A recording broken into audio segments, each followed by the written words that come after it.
Au nom du Père, du Fils et du Saint-Esprit, ainsi soit-il. Dieu Tout-Puissant, puisqu'en ce jour votre Fils unique, notre Rédempteur, est monté aux cieux, accordez-nous d'habiter, nous aussi, en esprit, dans ces demeures célestes. Telle est l'oraison de ce jour.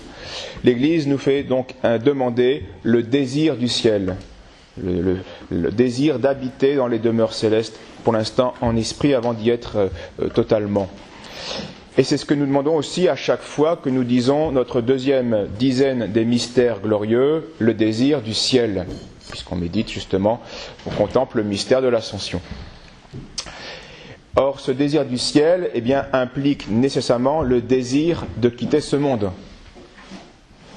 Et pour les chrétiens, la mort n'est pas le mal suprême. Bien sûr, c'est un châtiment qui est douloureux. C'est un moment qui est à passer, qui est un mal. D'un certain point de vue, il y a un mal, mais sous un autre certain point de vue, la mort peut être considérée comme, d'ailleurs c'est ce que disait saint François d'Assise, notre sœur et même notre bien.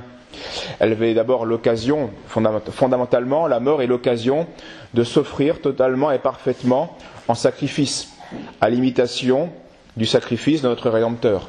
C'est cela qui transfigure complètement la mort et qui fait qu'elle n'est plus à ce moment-là complètement et totalement un mal, même si à la racine c'était cela, un châtiment, elle devient à ce moment-là autre chose.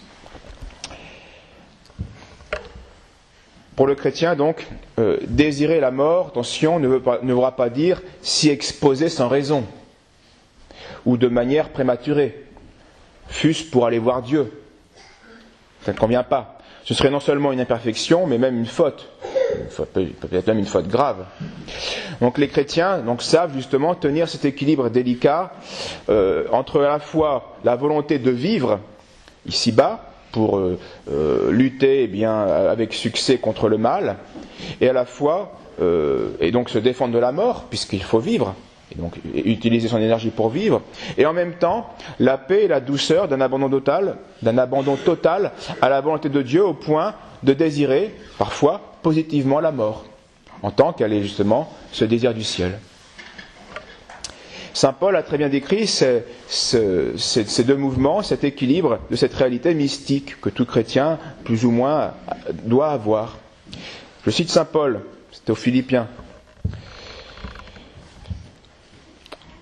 Que maintenant, comme toujours, que le Christ soit glorifié dans mon corps, soit par ma vie, soit par ma mort.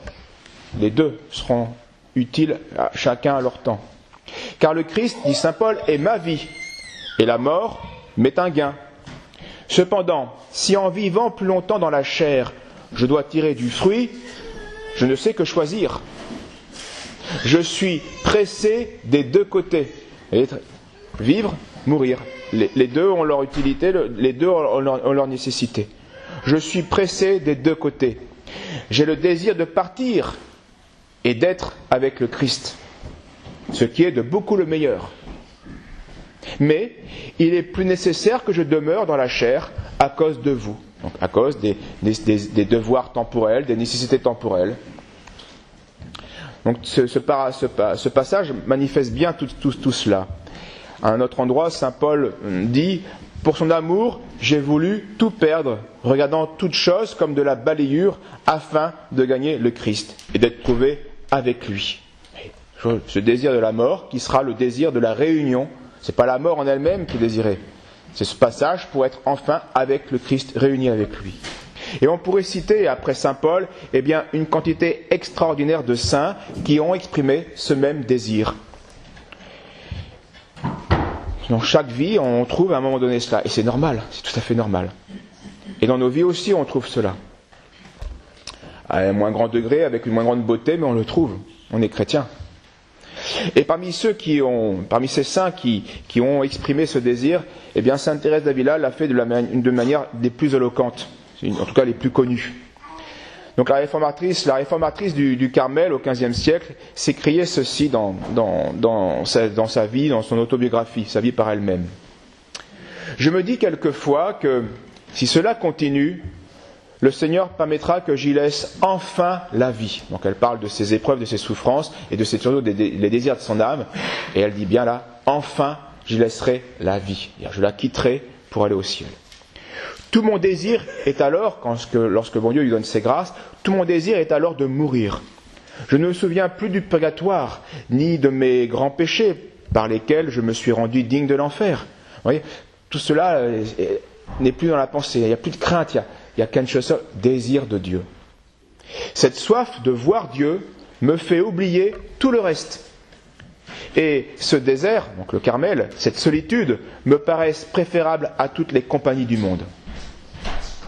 Donc pour la Sainte Carmélite, l'obligation de traiter avec le monde, de voir de ses yeux aussi la pitoyable comédie humaine de cette vie, de passer tant de temps à prendre soin de son corps, enfin toutes les choses matérielles qui sont parfois très fatigantes, tout cela pour elle était un supplice. Ce qui l'affligeait aussi le plus, c'était de trouver, disait-elle, si peu d'âmes qui unissent leurs plaintes et leurs supplications aux siennes.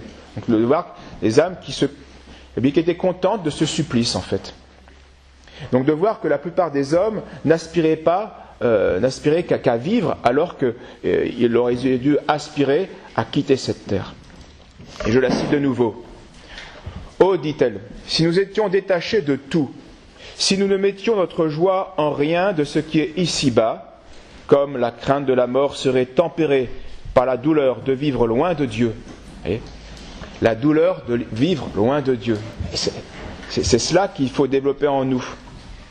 Nous devrions souffrir d'être loin de Dieu. Par le désir d'entrer en possession de la vie véritable, je me dis quelquefois, si une créature telle que moi, dont la charité est si tiède, et dont les œuvres rendent le vrai repos si incertain, éprouve cependant, grâce à cette lumière dont Dieu l'a éclairée, une douleur si vive de se voir retenu dans l'exil. Que ne devaient pas éprouver les saints? Que ne devait pas souffrir un saint Paul, une Madeleine et bien d'autres chez qui le feu de l'amour de Dieu était si ardent? Sans doute, leur vie était un martyre continuel. Et combien tout s'inverse, et vraiment, Sainte Thérèse d'Enfant Jésus disait, ce n'est pas pour mourir qu'il faut du courage, c'est pour vivre. Et c'est très juste. Je continue à citer Sainte Thérèse d'Avila, toujours dans un autre livre, dans les demeures, le château de l'âme. Je lui dis quelquefois du fond de mon cœur, Seigneur, ou mourir, ou souffrir. Ou mourir pour quitter ce monde et vous retrouver avec vous, ou souffrir, c'est-à-dire vivre ici-bas, et donc agir, et donc souffrir. Je ne vous demande pas autre chose. Et c'est avec un sentiment de joie que j'entends sonner l'horloge dans la pensée qu'une heure de ma vie vient de s'écouler. Et qu'en conséquence, je suis un peu plus proche du moment de voir Dieu. D'autres fois, au contraire, donc cette grâce ne la porte pas ainsi. Et je me trouve dans une disposition où je ne répugne point à vivre et où je n'ai pas envie de mourir. Il ne faut pas croire qu'ils étaient constamment mourir, non. Il y a un va-et-vient, souvenez-vous, la vie est faite de va-et-vient, d'expiration, d'inspiration, de repos, d'action, et donc de désir de mourir, mais à la fois désir de vivre, comme saint Paul, je ne sais que choisir. Et je pense que tous nous sommes touchés par son exemple. Une heure sonne, une heure de moins à vivre sur Terre. Je pense que tous les étudiants qui ont passé des examens ou des cours très fatigants ont touché un peu du doigt cette réalité. Une heure de moins. Bientôt les vacances. Une heure de moins d'école. Et c'est un peu ce sentiment-là que Sainte Thérèse d'Avila nous fait comprendre. Mais elle nous donne pour notre vie. Notre exil, une heure de moins dans l'exil. Un jour de moins dans l'exil. Ou ceux qui ont fait leur service militaire. On attendait la fin du service. Et on comptait les jours à la fin. Plus qu'une semaine, plus que 5 jours, plus que 3 jours, un jour. Et après c'était la liberté, de nouveau, la vie. Et c'est cela, dans l'exil, c'est cela que nous devrions de temps en temps sentir, douleur de l'exil.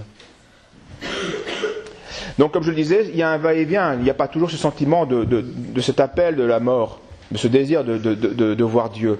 Donc en effet, à côté de ces aspirations, Dieu donnait parfois à d'autres moments, non plus une soif de mourir, et je recite Sainte Thérèse d'Avila, mais une telle soif de le servir, donc de vivre, de lui faire donner des louanges, de travailler, si elle le pouvait, à l'avancement spirituel de quelques âmes, que non seulement elle ne souhaite pas la mort, mais elle désire vivre de longues années au milieu des plus sensibles épreuves, afin que le Seigneur soit, tant soit peu, glorifié. Vous voyez comment tous ces extrêmes sont unifiés selon les circonstances de la providence.